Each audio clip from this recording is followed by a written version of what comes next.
kalau tidak salah semalam ada satu pertanyaan yang tertinggal. Sebab pertanyaan itu muncul last minute. Kalau tidak salah, minta maaf ya Ustaz, sekarang ni sendirian.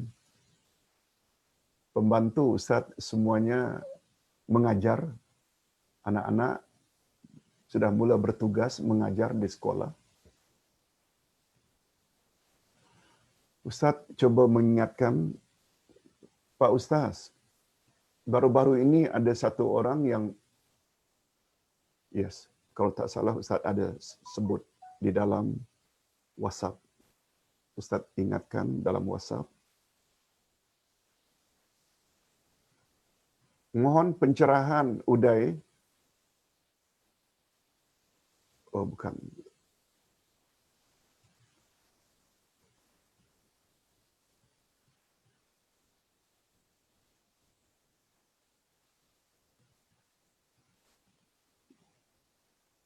Okey, Ustaz ingat. Baru-baru ini ada orang yang meninggal dunia. Setelah dimandikan, disalatkan, mandikan, dikafankan dan disalatkan, mereka bertakbir. Apa hukum bertakbir setelah salat jenazah? Hadirin dan hadirat rahimakumullah. Walaupun ini telah berlalu, tapi untuk maklumat kita, takbir ada dua macam. Takbir mutlak dan takbir muqayyad. Takbir mutlak ini, takbir setiap hari, tanpa ditetapkan waktunya. Allahu Akbar, Allahu Akbar. Kita dibolehkan. Itu namanya takbir mutlak. Takbir muqayyad, yaitu takbir yang terikat. Takbir yang terikat. Maksud takbir yang terikat ini, bagi orang yang tidak melakukan ibadat haji, kita hendaklah mula takbir setelah salat subuh hari Arafah, 9 Zulhijjah. Itu sebenarnya bermula kita bertakbir. Allahu Akbar, Allahu Akbar, Allahu Akbar. Hingga akhir. Ini takbir hari raya yang kita selalu sebut. Bermula selesai salat subuh hari Arafah. One day before hari raya Idul Adha. 9, bukan 10. Pada paginya. Begitulah seterusnya. Setiap habis salat fardu, bermula dari habis subuh 9 Arafah, zuhurnya takbir, asarnya takbir, maghribnya takbir, isyaknya takbir, subuhnya, 10-nya esok. 11-nya, 12-nya, 13 hari tasyrik. Berakhirnya takbir muqayyad ini setelah asar. Maghrib dah ada takbir lagi. Cuma Nabi muqayyad mengaitkan takbir itu dengan salat fardu, bukan dengan jenazah. Oleh sebab itu tidak betul orang yang takbir setelah salat jenazah. Begitu juga salat-salat sunat lainnya. Setelah tahajud, witir, duha, tak ada takbir itu. Takbir hanya khas untuk salat fardu. Okey. Itu satu pertanyaan. Pertanyaan berikutnya. Ini yang Ustaz tadi ingin baca, Uday. Mohon pencerahan. Esok, ini pertanyaannya semalam. Esok adalah hari tasyrik.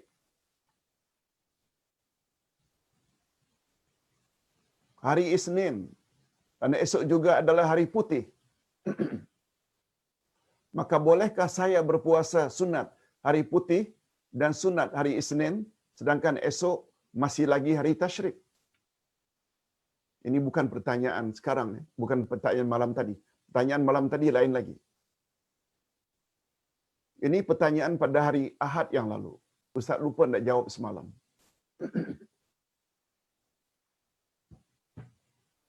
Sebagaimana kita sama-sama maklum,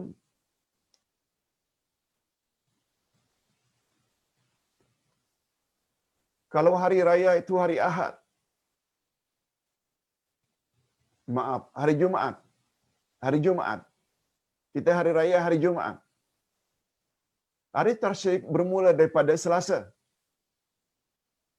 Maaf, hari Tasyrik bermula daripada hari Sabtu, 11 Zulhijjah. Hari Ahad, 12 Zulhijjah. Hari Isnin, 13 Zulhijjah. Hari terakhir, hari Isnin. Kita ingin puasa sunat Isnin. Padahal hari Isnin 13 Zulhijjah masih lagi hari Tasyrik. Tak boleh. Nabi Muhammad sallallahu alaihi wasallam telah menetapkan ada 5 hari dalam setahun haram berpuasa. 1 Syawal, Idul Fitri, 10 Zulhijjah, Idul Adha, 11, 12, 13 hari Tasyrik. Bertepatan pula hari Tasyrik terakhir tahun ini hari Isnin. Karena itu telah diharamkan oleh Nabi, tak boleh. Kita tidak kejar yang sunat. Bukan hanya sunat Isnin, juga dia adalah hari pertama Ayyamul Bid, hari-hari putih, yaitu 13, 14, dan 15 setiap bulan. Tak boleh. Dengan alasan itu, karena hari Tasyrik 11, 12, 13 haram berpuasa kata Nabi. Mengapa kita tidak ambil fadilat dengan membuat perkara yang haram? Kecuali, seingat Ustaz, kecuali yang dibolehkan melakukan puasa pada hari Tasyrik bila berpuasa di Mekah. Bila berpuasa di Mekah. Tunggu dulu. Bukan semua orang. Dalam manasik haji, orang yang buat haji tamattu mesti bayar dam. Seekor kambing. Atas sebab tertentu, dia tidak dapat potong dam. Potong dam mesti di sana. Duit habis. Mungkin ketiadaan duit, mungkin dicuri orang. Islam telah memberi solusi. Hendaklah kamu berpuasa selama 10 hari. Dalam Quran disebut, orang yang tidak mampu menyembelih dam ketika haji tamattu, dia boleh ganti dengan puasa 10 hari. Ini namanya rukhsah, kelonggaran, keringanan. Cuma dari 10 hari itu, hendaklah kamu puasa 3 hari di tanah suci dan 7 hari lagi bila dah sampai balik ke kampung. 10 hari. Tapi 3 hari mesti di tanah haram dan 7 hari bila dah sampai di kampung. Taruhlah 14 Zulhijjah kita punya pesawat balik. Kita punya pesawat balik. Kita tidak ada masa lagi untuk puasa 3 hari itu di tanah suci. Sebab 14-nya sudah balik. Penerbangan. Untuk orang ini saja, kata ulama fiqh, dikecualikan. Sebab itu darurat namanya. Boleh puasa 11, 12, 13, 3 hari dan 7 hari di kampung. Tapi sekedar ingin mendapat fadilat hari putih, ingin mendapat fadilat hari Isnin, lalu puasa hari Isyraq, itu bukan darurat. Jadi hukumnya tak boleh. Lalu disusuli dengan pertanyaan berikut. Ini pertanyaan tadi malam. Pak Ustaz, tolong beri pencerahan.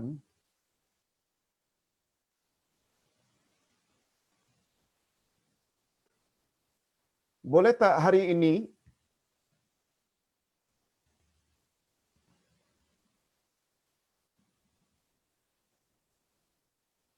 yaitu hari Selasa dan Rabu, 14 dan 15 kita puasa untuk mendapat fadilat puasa hari putih. Kita tadi dah sebut hari Isnin, itu adalah hari pertama hari putih, 13. Sekarang 14, 15. Boleh tak? Ustaz jawab, boleh. Mengapa tidak buat 3 hari? Sebab hari pertama Allah dan Rasul larang. Inilah apa yang disebut oleh Allah dalam surat At-Taghabun ayat 16. Ittaqullaha mastata'tum. Bertakwalah kamu kepada Allah apa yang kamu termampu. Ya, itu pertanyaan-pertanyaan melalui WhatsApp. Nah, sekarang Ustaz ingin lihat pertanyaan. Minta maaf kalau Ustaz agak lambat sedikit. Okey, belum jumpa lagi pertanyaan. Okey, Ustaz sedang scroll. Okey.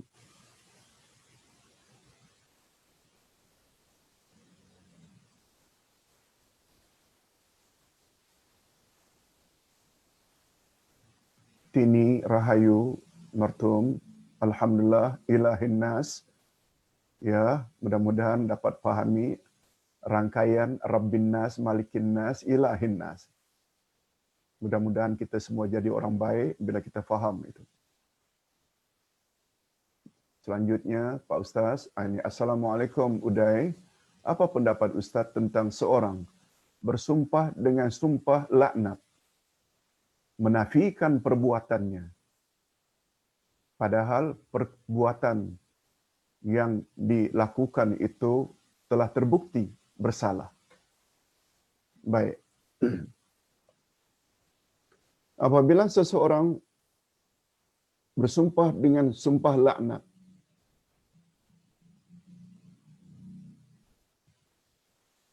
begini persoalannya. Dalam ilmu fiqh ada istilah namanya li'an. Cuma li'an ini dibolehkan bila suami melihat isteri berzina. Suami pula tidak dapat mendatangkan 4 orang saksi. Tidak dapat. Balik rumah, tiba-tiba istrinya bersama lelaki lain.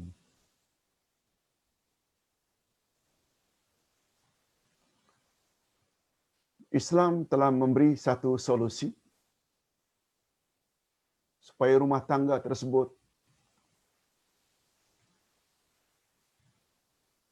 dapat berjalan dengan lancar. Suami hendaklah bersumpah dengan 5 kali sumpah. Pertama, dia mengatakan, demi Allah, aku melihat istriku telah berzina. Kali pertama, demi Allah, aku telah melihat dengan mata kepalaku sendiri istriku telah berzina. 3, 4. 4 kali sumpah ini dia mengganti 4 orang saksi. Dan dia mesti sebut kali kelima, laknat Allah ke atasku jika aku berbohong. Dengan adanya sumpah laknat ini, tercerailah mereka secara automatically. Dan wanita tersebut dihukum rajam sampai mati. Itu hukum dalam Islam. Tapi wanita tersebut agar terhindar daripada dirajam, dia juga boleh membela diri. Wallahi, aku tidak berzina sebagaimana dakwaan suamiku. 4 kali. Dan kali yang kelima, murka Allah ke atasku jika aku berbohong dan suamiku di pihak yang benar. Murka Allah.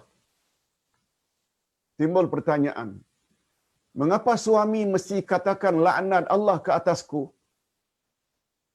jika aku berbohong? Mengapa isteri pula menyebut murka Allah ke atasku? Kata ulama fiqh dan ulama tafsir, murka lebih berbahaya daripada laknat. Walaupun sama-sama berbahaya, tapi murka Allah lebih berbahaya. Apa sebab? Supaya kaum wanita faham.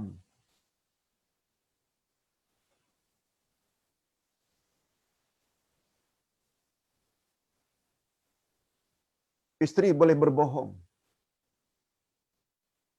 bahwa janin yang dia kandung itu sebenarnya berasal daripada sperma atau mani lelaki lain. Suami tak tahu apakah ia muncul daripada sperma suami atau sperma orang lain yang bukan suaminya. Isteri lah yang lebih tahu. Sebabnya isteri perlu sebut murka Allah ke atasku. Oh, bila dah murka Allah, sebenarnya murka lebih berbahaya daripada neraka. Itu sebabnya doa kita dalam bulan puasa, Allahumma inni as'aluka ridhaka wal jannah wa a'udzubika min sakhatika wan nar. Ya Allah, aku mohon ampunanmu dan syurga. Aku mohon redamu dan syurga. Reda lebih dahulu daripada syurga. Menunjukkan betapa pentingnya reda Allah. Dan aku mohon dilindungi daripada murkamu dan neraka. Mengapa murka dahulu daripada neraka? Sebab bila dah dapat murka, memang neraka tempatnya. Nah, sekarang pertanyaannya. Ada orang melakukan sumpah laknat. Bukan sempena li'an. Barangkali dengan sumpahnya itu, dia boleh bebas daripada hukuman di dunia, tapi tunggu sajalah balasannya nanti di akhirat. Nah, dalam balasan di akhirat, Ustaz tidak boleh bercakap lebih panjang, itu urusan Allah Azza wa Jalla, sebab dia perkara ghaib. Ustaz, adakah sekedar baca Quran tapi tak faham berpahala juga kah? Okey. Ini satu pertanyaan yang biasa kita dengar. Safar otai safar. Istimewanya Al-Quran ini, bila dibaca, walau tak faham, tetap dapat pahala. Dari sudut dapat pahala, tetap dapat pahala. Walaupun tidak lancar. Sebab Nabi bersabda, Man qara'al Quran, wa huwa mahirun lahu fahuwa ma'al kiramil bararah. Siapa baca Quran sedangkan dia lancar, mahir, fasih, dia bersama malaikat kiramul bararah yang turun dari langit. Wa man qara'al Quran wa huwa yatata'ta' bihi falahu ajran. Barang siapa yang membaca Quran terbeta-beta, tersangka-sangka, maka dia dapat ganjaran 2 kali ganda. Itu sebabnya kata Nabi, aku tidak katakan alif lam mim ini satu huruf. Alif satu huruf, ganjarannya 10. Lam satu huruf, ganjarannya 10. Mim satu huruf, ganjarannya 10. Alif lam mim saja sudah 30 pahalanya.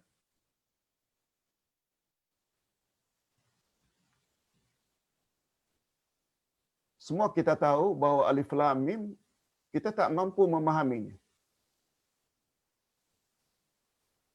Menurut ulama tafsir dan ulama akidah, terhadap huruf-huruf potong kaf ha ya ain sad, ya sin, alif lam mim, alif lam ra, kita hendaklah katakan saja wallahu a'lam. Allah yang lebih tahu maknanya. Dalam keadaan kita tak tahu maknanya, kita baca alif lam mim sebagai contoh, itu saja 30. Apalagi zalikal kitabul la raiba fih, faham pula kita makna. Mengapa raiba? Di depannya ada la.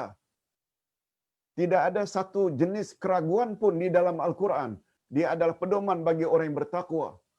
Alladzina yu'minuna bil ghaib wa yuqimuna shalah. Kita faham pula. Lagilah hebat.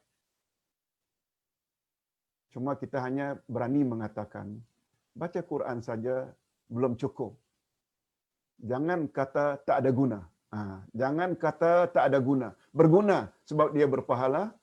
Tetapi matlamat Quran diturunkan adalah untuk dijadikan pedoman.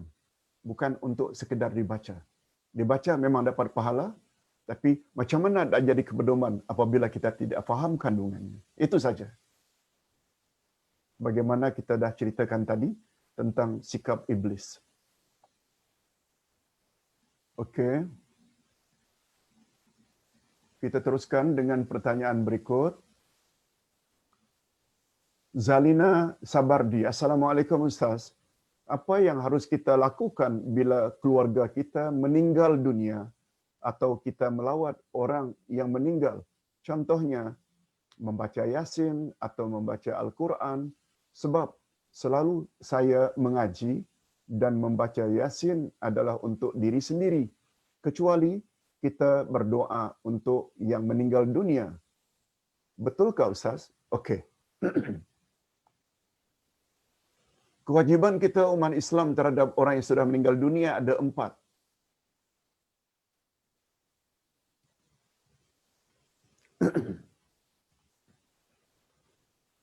Pertama, mandikan.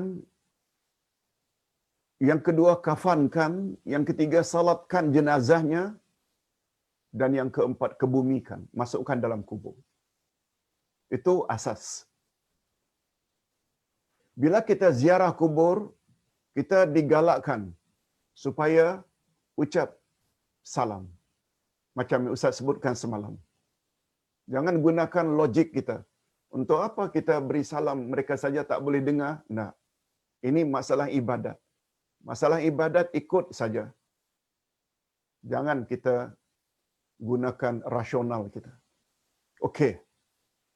Nah sekarang dalam Islam, kita digalakkan takziah.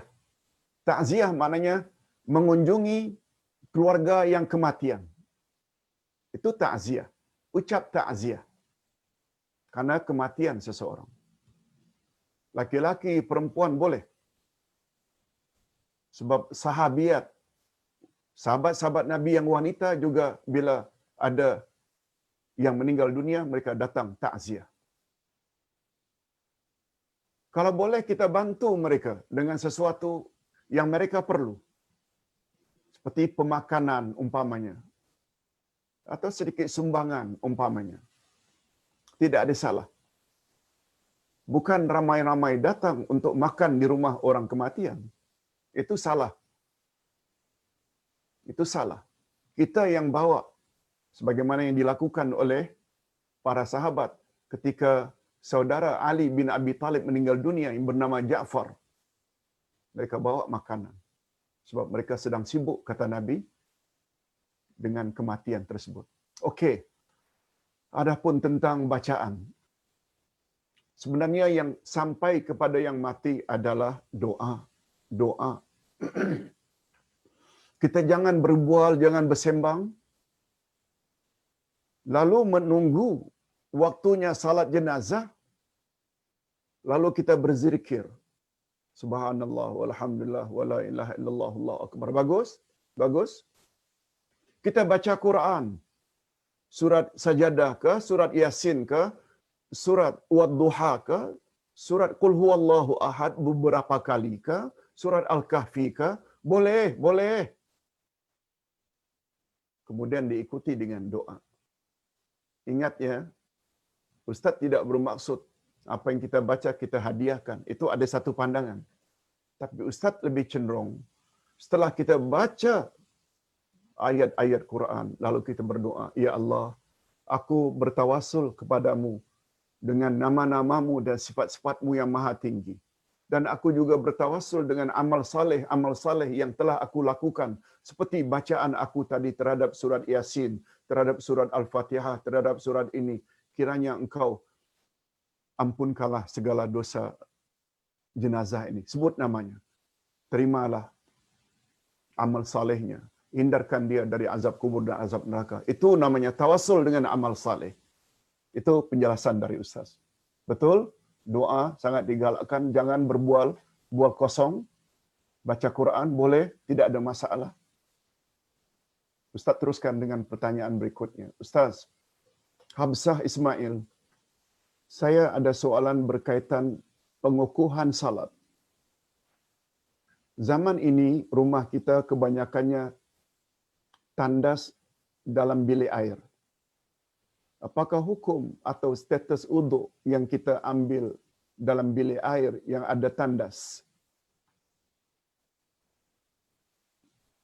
Apakah tata cara mengambil uduk dalam bilik air yang ada tandas ini? Macam mana tata caranya? Mohon pencerahan.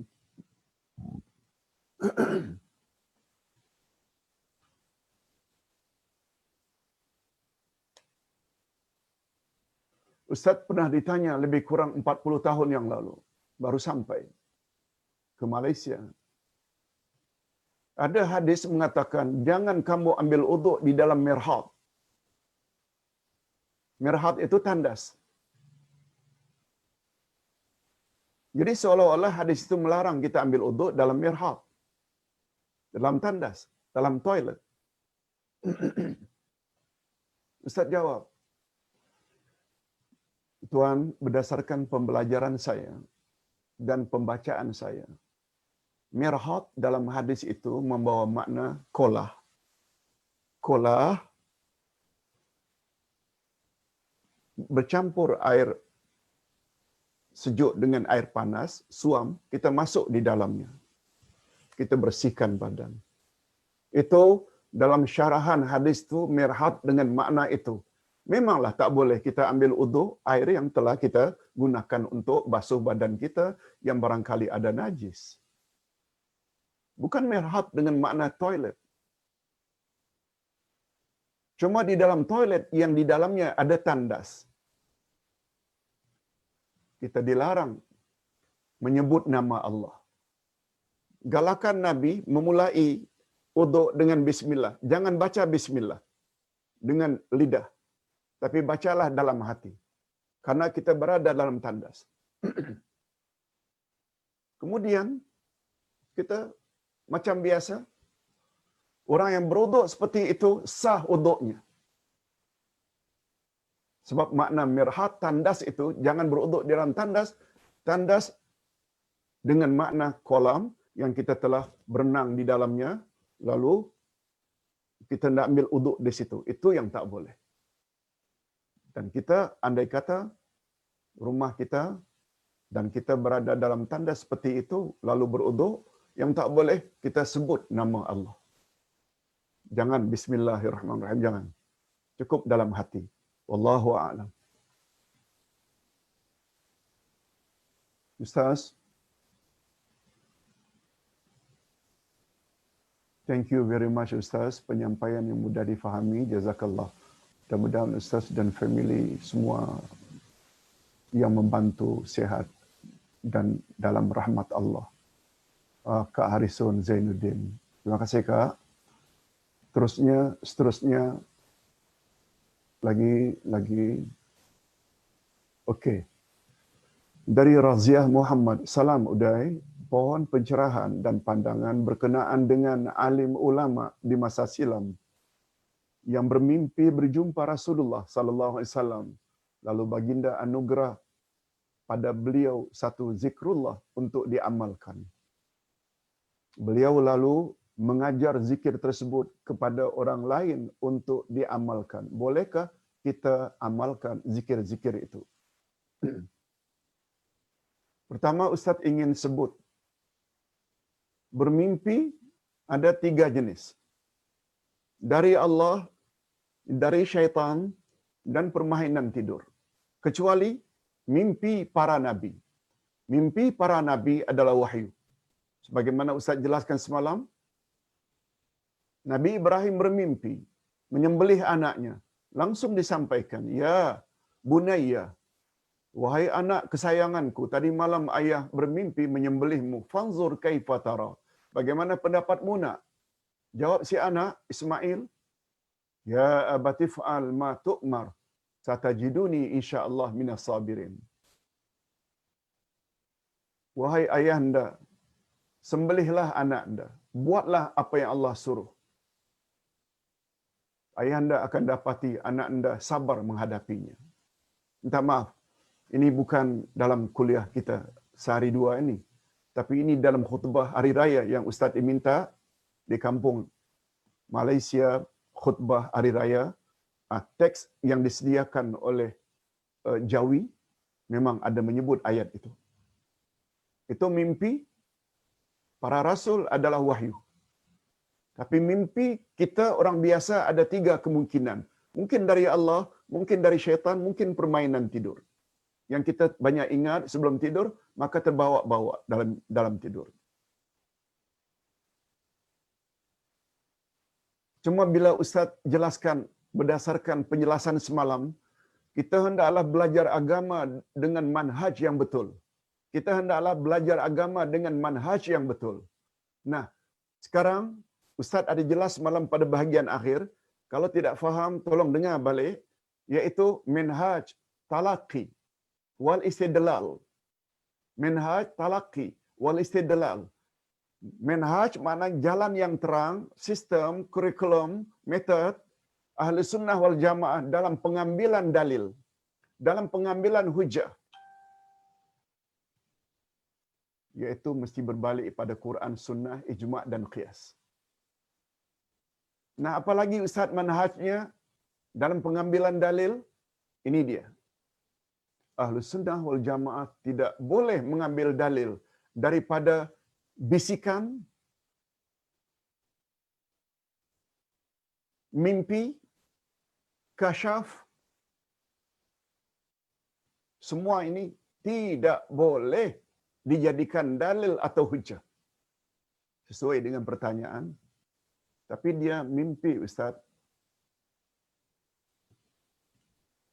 Seseorang,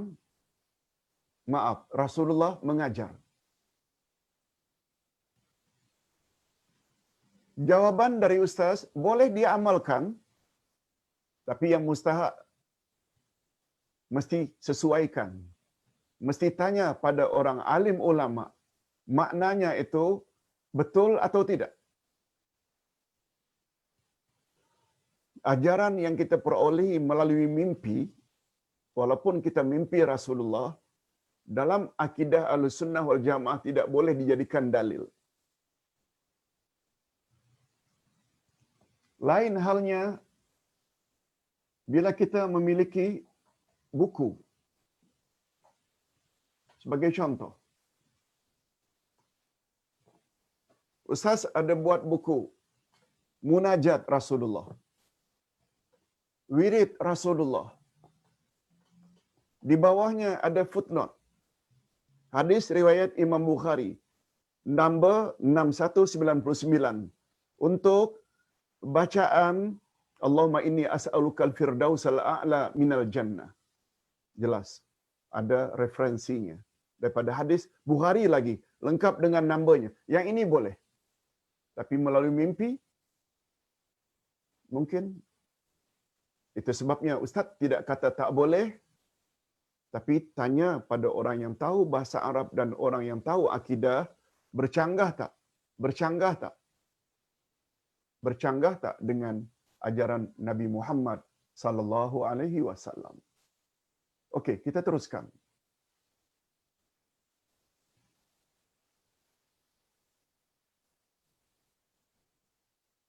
Assalamualaikum Ustaz, kata Ummi Syuhada.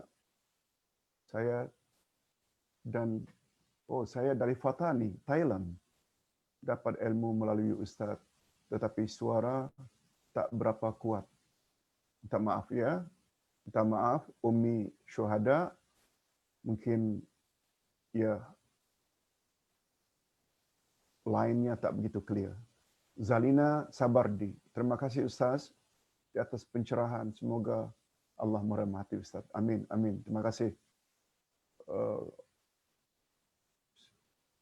Terima kasih Hairi Lenskin. Ustaz cuba nak cari pertanyaan kalau ada lagi. Okey. Nani Zakaria. Assalamualaikum Pak Ustaz. Apakah kita berzikir, contohnya zikir pagi petang, adakah kita wajib menggerakkan bibir? Kadang-kadang kita berada di khalayak ramai, seperti di dalam LRT. Jadi, kita tidak mau dikatakan menunjuk-nunjuk. Bolehkah zikir dan doa dibacakan di dalam hati? Okey. Terima kasih, Nani. Terima kasih, Nani Zakaria. Zikir ada 3 jenis. Zikrul lisan, zikir lidah. Yang kedua, zikrul qalbi, zikir hati, maknanya ingat dalam hati. Yang ketiga, zikrul amal, kita amalkan apa yang diperintahkan oleh Allah.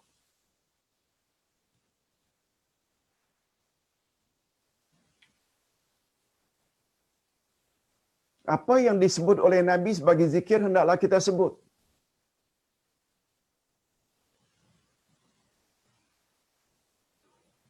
Zikir yang paling utama bila kita combinekan ketiga-tiga jenis zikir tadi. Lidah menyebut, hati mengingat, anggota melaksanakan. Zikir yang Ustaz susun di dalam kitab Wirid Rasulullah pagi petang, hendaklah disebut. Cuma sesuai dengan sabda Nabi. Afdalul zikri al-khafi. Sebaik-baik zikir adalah perlahan-perlahan. Umpamanya,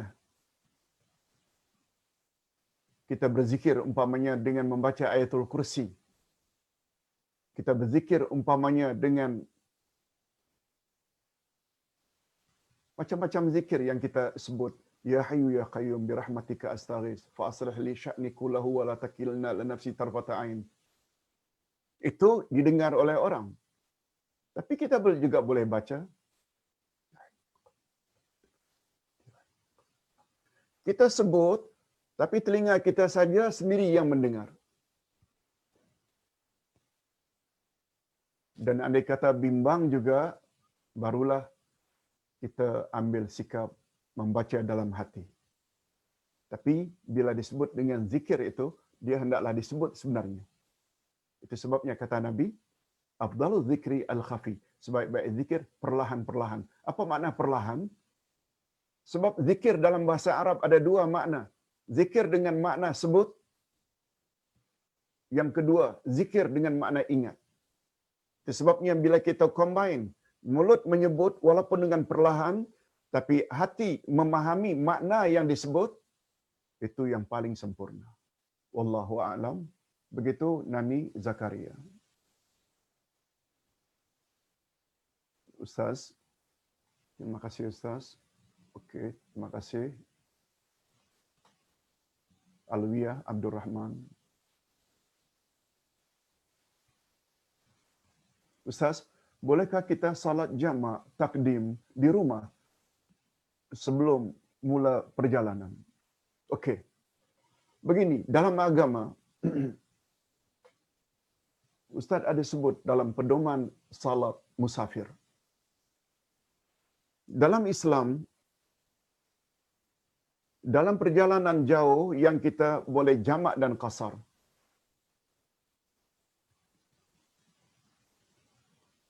Kebolehan qasar hanya satu saja.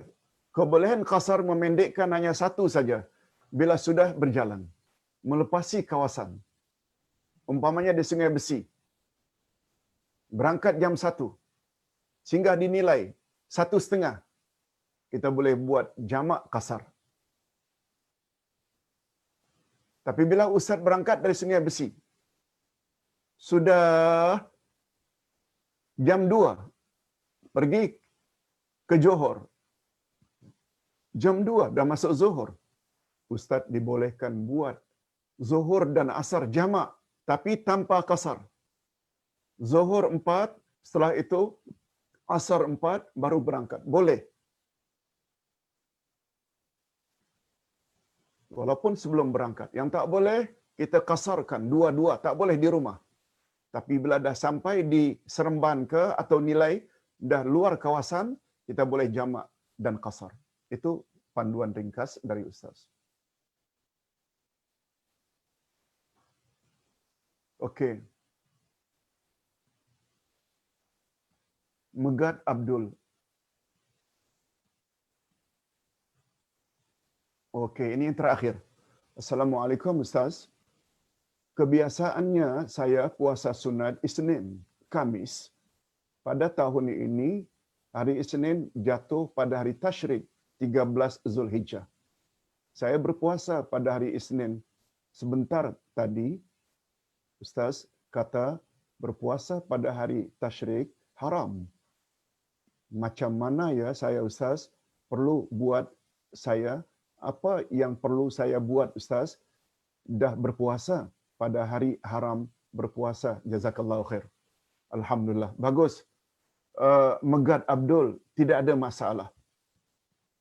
Tidak ada masalah. Ustaz ada jawab semalam. Penilaian Allah kepada orang yang ada ilmu dengan orang yang tidak ada ilmu tentang sesuatu, beza.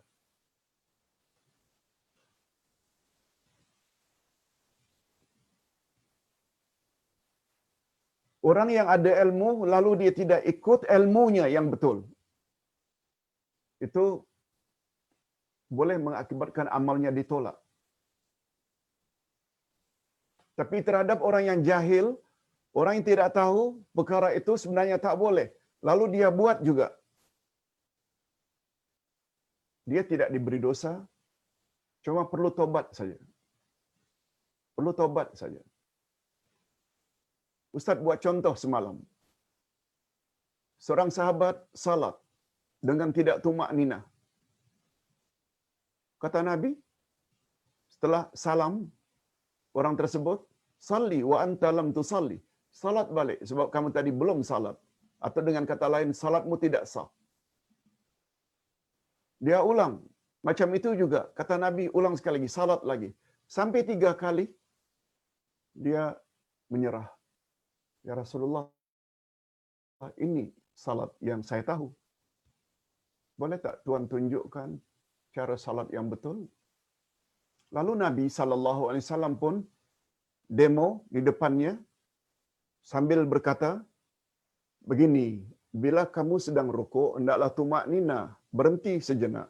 Bila iktidal, tumak nina, berhenti sejenak. Bila sujud, tumak nina, duduk antara sujud, tumak nina. Kau tadi macam ayam mematuk beras. Tidak ada tumaknya. Tidak sah. Dan kata ulama fiqh, tidak ada riwayat Nabi suruh orang tersebut ulang balik. Karena Nabi tahu dia lakukan itu dalam kejahilan. Berbalik kepada pertanyaan Megat, karena dilakukan tanpa pengetahuan. Tak ada dosa, Megat, tak ada dosa. Cuma banyak-banyak istighfar pada Allah, minta maaf, minta ampun, dan tambah ilmu dari semasa ke semasa. Ustaz kira cukup sampai di sini dulu penyampaian Ustaz. Mudah-mudahan